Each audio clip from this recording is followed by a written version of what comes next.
Welcome, and I'm sorry, I'm speaking first time in this kind of topic conference. I would like to present what I'm doing and what I'm understanding of the word concept extinction. When Mehmet asked me, I'm more focused on how we can define infrastructure nowadays. I work in an architecture faculty. I'm a dean of the architecture faculty of Mardin Artuklu University in Mardin, in southeast of Turkey, since 4 years. And in the meanwhile, I also collaborate with many designers and artists and architects. And with my students, we are running collective research. This photo, what you see, is not an image from Blade Runner film. It is a real image from southeast of China seashore. The biggest fish farming in the ocean.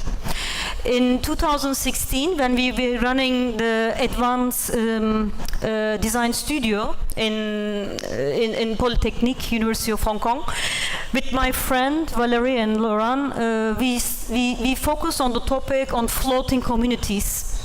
And we took our students, like bunch of 7-8 students, master student architect, to southeast of China, to Fujian province, where is many seafood, abalone and fish are produced. Our interest, I mean, this is a oyster farm trash. You can see the trash site. It was it's near to the seashore, and then in the left side you see new housing development who are eating and killing the oyster farms. We are interested with urban gentrification. We are interested in urban privatization, constructions, and big infrastructural projects.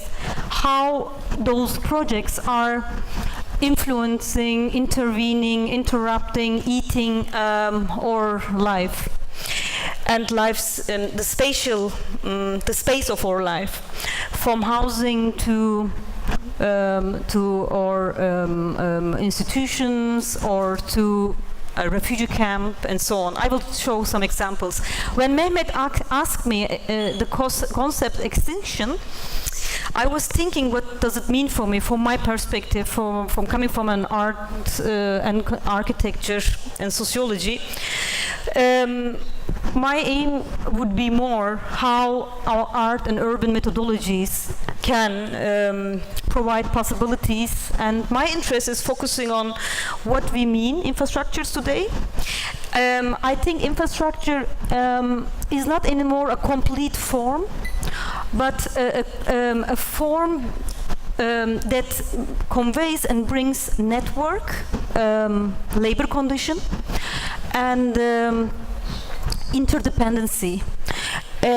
Just in this example, we were focusing on the fishing villages. A house with 4 rooms, with a little kitchen, open kitchen, a very underdeveloped toilet, surrounded with fish farms, and 5 farmers are living there, and it's run by a big boss. So it's a little bit, those fish farms are a kind of a outcome of a post for this economy. And we were more interested, not the fish that is diminishing or it is disappearing. We are more interested, with my friends or my research, how behind the fish the infrastructure is working or not working anymore, and what are the reasons for that. We work a lot on practice of commons, how those practice sustains infrastructure. And as a teacher in a faculty for long years, how can I convey to the student, and how can I produce new knowledge which is beyond interdisciplinary, but it concerns our current moment of Anthropocene and climate change. I will show you some examples, and I will try to do in 20 minutes. This is where we visited. You see the big fish farms, and then the women who are cleaning the seaweeds and preparing for the abalone to feed them. And there's a huge labor exploitation going on here, and of course the quality is super getting low every day of production. I mean the quality of production. This is one image. After visiting with my students in the studio, we asked them how we can sustain in a better condition the fish farming and the seaweed farming, and we conveyed the whole information, knowledge, what we had into the design studio.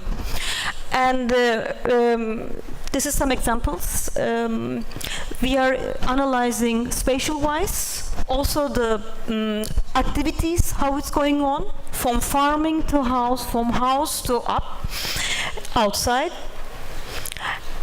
This is one example of the aquacultural system that could be better. And we had an idea in the studio how we can create a floating community that can sustain on producing seaweed in a more sustainable and very local level. I don't know if I can go back, but here you see a floating restaurant.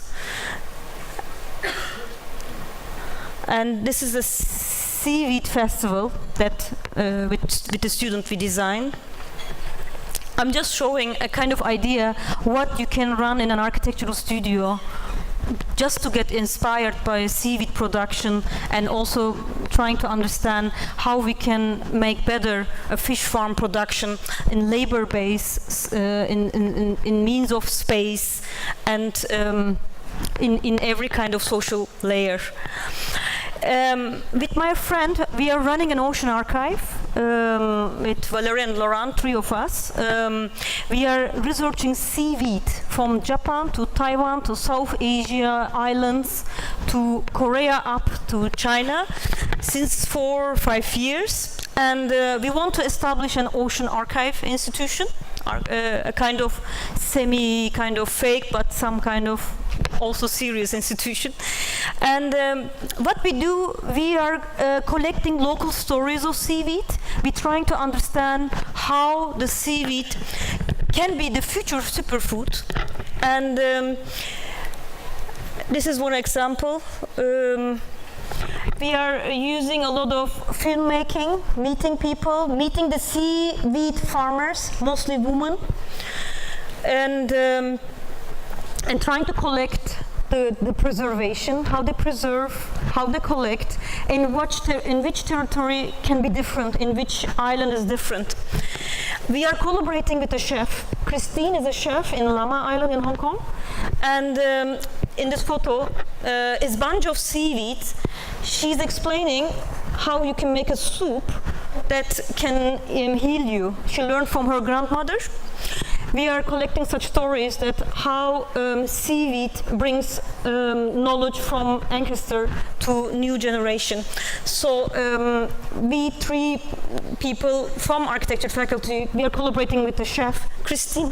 When we wanted to meet Christine first, she said, are you artists? We said, no. Are you architects? Not exactly. What are you? They said, oh, we are just teaching in an architecture faculty. We have to really convince a chef because she didn't want to first really meet us and share her knowledge. And we really convinced her that using the pattern, typology, the story of seaweed in our studio. It's inspiring material, it's inspiring food, and we want to collaborate with her. We did run 3 gala dinner on seaweed with Christine, and we're still collaborating together. We did a long video interview with her about her knowledge. She's a lawyer actually, but she left her profession. She took over her father's restaurant, and running this restaurant and in Lam Island. This is one. We are working on Ocean Book, Ocean Guide. This is one, and the next one is coming hopefully next year. It's all about the collection of ocean farming and how art and architecture can respond to that. And another research I was doing in Pearl River Delta Sea, it's a very known area for researchers. It's a huge urbanization projects are going on in Pearl River Delta, all side, east side, west side, and the middle of Guangzhou around. Many fishing activities going on there. A lot of fishing villages are existing, and they are somehow squeezed in between urbanization projects and urbanization process. There's a big bridge going on, a big construction of infrastructure, Macau Bridge from Hong Kong to Macau, that is cross-cutting the Pearl River Delta Sea. I try to find each fishing villages. I found the female fisherwomen, let's say, who are going to fishing in Pearl River Delta Sea, who are separating the seafood, who are drying the seafood, and selling to fishmongers. It's like 24 hours activity, and also making the nets of the fish nets themselves. I think this is very inspiring for the design student for me. We're going to run with those women a workshop in Shenzhen Architecture Biennial in January. We're going to learn how they are doing these fish nets. And this is an old woman. She was part of a fishing cooperative of her villages, but the cooperative is dismantled now, and she lost her pension money. And she's also separating, and this area is, you see the bridge there is coming, Macau Bridge. It's really killing and squeezing the fishing villages, and the fishing villages getting more into cement, more into cement town, more affected by urbanization process. So basically, the big infrastructures are killing the threshold infrastructures. This is a couple I met, fisherwoman, a fisherman. They go 4 a.m. to fishing, coming back 11. They're selling the stuff to fishmongers, and they go to sell maybe in Hong Kong or Guangzhou fish market. This is little gardens. Where they live is those houses, and this is a little garden they produce. This is the bridge that I was talking about, a huge infrastructure from the fishing village. Always there is sea. The village, behind the village is this is a banana farm. So there is 3 infrastructure. One is very liquid. The middle is the village, people, human, and behind is the farming land. So there's always a connection. The banana comes, and then they go to fishing, and then they leave. They go farming again, and so it's a territorial and is a movement will flow between liquid and territorial farming. This interests me a lot. How the labor is organized, how people sustain on such food and production, and what is the threat against those production. And you see the threat: new gated communities. We were invited with my friend Martha Roser to the Oslo Architecture Biennial. I was very interested also how to convey such knowledge. I mean, there is one way is teaching in the studio, in the academia, and we do curate a lot of exhibition, art exhibition, architectural exhibition. But what for is those art and architecture exhibition? Those are generally for creating discourses, disseminating the discourse, and bringing different kind of people together and discussing on the, it looks different things, but the same topics. We called our project Autonomous Infrastructure, and we were really looking how infrastructure can be a solidarity structure, how infrastructure could be a border in between 2 countries, how solidarity can be an archive, the practice of archiving. So we went several. I invited Kemal Musawwak from Beirut. Maybe you know him. He's running a restaurant with women from villages, and Tan to talk about infrastructure as archiving practices of food archives. And I lived in Japan for a while, in 2011 and 2013. I wanted to really bring this example, is a collective social kitchen.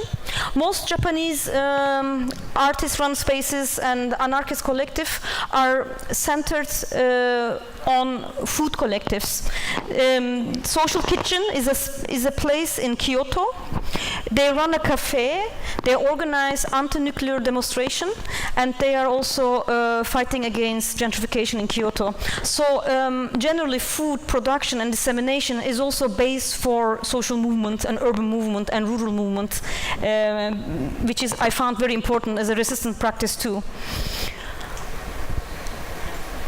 This is the first Istanbul Design Biennial, Autocracy. We curated with Joseph, Etel, me, and Elian, 4 of us. It was an Ottoman Greek school. We used all the building, and we chose to be there, actually, because they offered us Istanbul Modern, and we asked for Ottoman Greek school. We cleaned the school. There were 100 years old garbage that we took out, actually, from there. And we installed our exhibition here. Autocracy is a kind of simple, like, opposite of bureaucracy. It's just an example that how you can disseminate knowledge and project.